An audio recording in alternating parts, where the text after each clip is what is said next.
और ठंडे पानी का सहारा लिया, लेकिन न तहखानों में सुकून था और न पानी उनकी प्यास बुझा पा रहा था, बल्कि पानी खुद खोलता हुआ महसूस हो रहा था। वो तपिश ऐसी थी कि जैसे जमीन तांबा बन गई हो और आसमान से आग बरस रही हो। जब वो गर्मी की शिद्दत से बिल्कुल निढाल हो गए और मौत सामने नजर आने लगी, तो अचानक आसमान पर एक गहरा काला बादल नमूदार हुआ। इस बादल से ठंडी हवा के झोंके आने लगे। कौमे मदीन के लोग जो तपिश से मर रहे थे, इस साए की तरफ दौड़े और एक दूसरे को पुकारने लगे कि आओ, इस साए तले पनाह लो, यहाँ सुकून है। यहाँ तक कि पूरी कौम इस बादल के नीचे जमा हो गई। वो इसे अल्लाह की रहमत समझ रहे थे, लेकिन दर हकीकत ये उनकी हलाकत का जाल था। जैसे ही वो सब बादल के नीचे इकट्ठे हुए, वो बादल फट गया और उससे बारिश के बजाय आग के अंगारे और चिंगारियां बरसने लगी।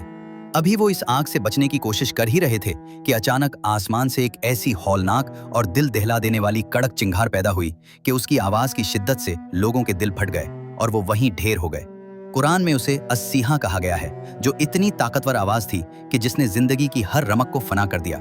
इस चिंगार के साथ ही जमीन में एक जोरदार जलजला आया, जिसने पूरी बस्ती को हिलाकर रख दिया। जलजले की शिद्दत इतनी ज्यादा थी कि आलीशान महलात और मजबूत घर मिट्टी के ढेर बन गए।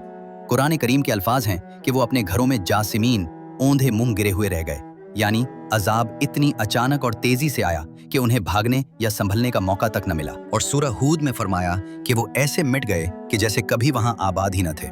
ये अजाब दरअसल उनकी माशी बददियानती, तकब्बुर और अल्लाह के नबी की तजलील का नतीजा था। हजरत शुएब अलैहिस्सलाम और उनके चंद बाईमान साथियों को अल्लाह ने अपनी खास रहमत से महफूज रखा।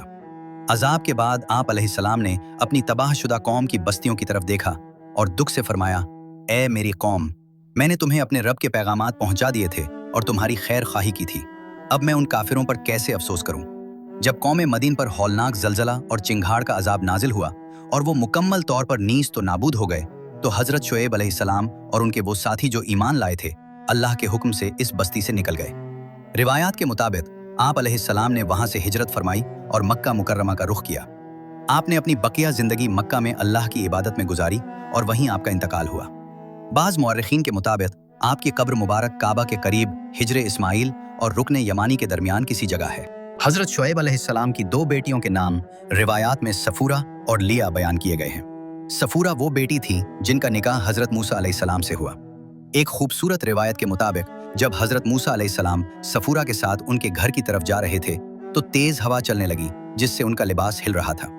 हजरत मूसा अलैहिस्सलाम ने हया और तकवा के पेश नज़र सफूरा से कहा कि वो आगे चलें और रास्ते पर उन्हें समत बताती जाएं, ताकि उनकी निगाह नामहरम पर न पड़े।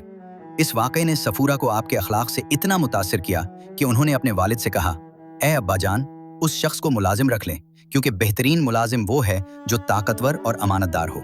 बाज़ उलमा के मुताबिक हजरत शुएब अलैहिस्सलाम नाबीना थे, जैसा कि हजरत याकूब अलैहिस्सलाम और हजरत इसहाक अलैहिस्सलाम भी नाबीना थे।